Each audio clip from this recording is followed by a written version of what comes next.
Good morning, you. Bonjour les petits oiseaux. Good morning, Portia. Hello, Portia. Les animaux qui vont sortir de ces cages ont un plumage noir comme la mort. C'est sans doute pour cela qu'ils sont les vrais maîtres des lieux. Du ciel, les corbeaux contemplent leur domaine royal, la Tour de Londres. Depuis 1000 ans, ils en sont les gardiens et les témoins de sa sanglante histoire. Christopher Scaife est leur protecteur. Il a notamment la charge de leur fournir une demi-tonne de bœuf saignant par an. C'est finalement peu de choses pour conjurer le sort qui pèse sur la couronne d'Angleterre. Le roi voulait se débarrasser des corbeaux, mais un conseiller lui dit « Sire, selon la légende, si vous chassez les corbeaux, la tour de Londres s'effondrera en poussière et tu me fais mal. La tour s'effondrera en poussière et votre royaume avec. » Le roi Charles, qui était très superstitieux, décida donc de garder 6 corbeaux par décret royal. Christopher et ses 36 autres collègues ont le privilège d'habiter dans ces murs prestigieux, avec vue imprenable sur la Tamise et Tower Bridge. Les gardiens affichent fièrement sur le plastron de leur uniforme leur seul maître, E.R., la reine Elisabeth II, un prestige à la hauteur de leur sélection. Il faut avoir obligatoirement une carrière militaire de 22 ans dans l'armée, avoir atteint au minimum le grade d'adjudant, et vous devez avoir cette médaille-là, celle de bonne conduite, qui sanctionne 15 ans de comportement exemplaire, ou dans mon cas, de crimes restés cachés. Leur expérience d'anciens militaires n'est pas vraiment requise pour protéger les corbeaux, mais surtout pour veiller littéralement sur les joyaux de la couronne. Dans cette aile du château se cachent les trésors de tout un royaume.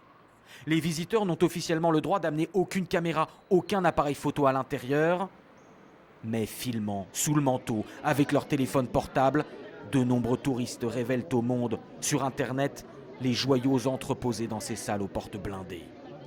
Couronne de pierres précieuses, sceptre d'or, scintillement de diamants, toute la majesté d'une monarchie britannique et d'un empire qui fut notamment à l'époque victorienne au XIXe siècle la première puissance du monde. Dans une rarissime allocution télévisée des années 1970, la reine Elisabeth II présentait à ses sujets ses bijoux reçus en héritage.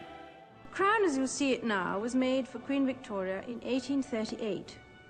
But many of the individual stones have a much longer history.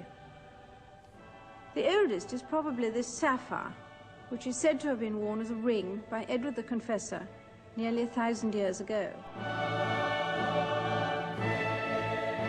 À la sortie de la salle des joyaux, ces Français en voyage scolaire sont ébahis. Sublime, extraordinaire même. Et j'ai trouvé que ça mettait en valeur la reine d'Angleterre. C'est quand même impressionnant de voir qu'à l'époque, il pouvait entre guillemets couler tout cet or. Et puis le manteau impérial, enfin voilà, tout ça, c'était assez impressionnant quand même. Parce que ça représente, à mon avis, beaucoup d'heures de travail. Mais ici, le sublime côtoie le sordide. La forteresse comprend en fait une vingtaine de tours différentes. La Bloody Tower, la tour sanglante, fut le théâtre en 1483, comme le rappelle le film projeté aux visiteurs, de la disparition de 2 princes âgés de 9 et 12 ans. L'aîné allait être couronné roi d'Angleterre quelques jours plus tard. Leurs corps ne furent jamais retrouvés. Un crime qui a permis à son commanditaire de changer le cours de l'histoire. Était-ce le duc de Gloucester qui allait devenir le roi Richard III? Ou était-ce Henri VII qui devint le premier roi de la dynastie des Tudors? On ne sait vraiment pas qui a assassiné ces 2 pauvres jeunes princes, mais en tout cas c'est arrivé ici, dans cette tour.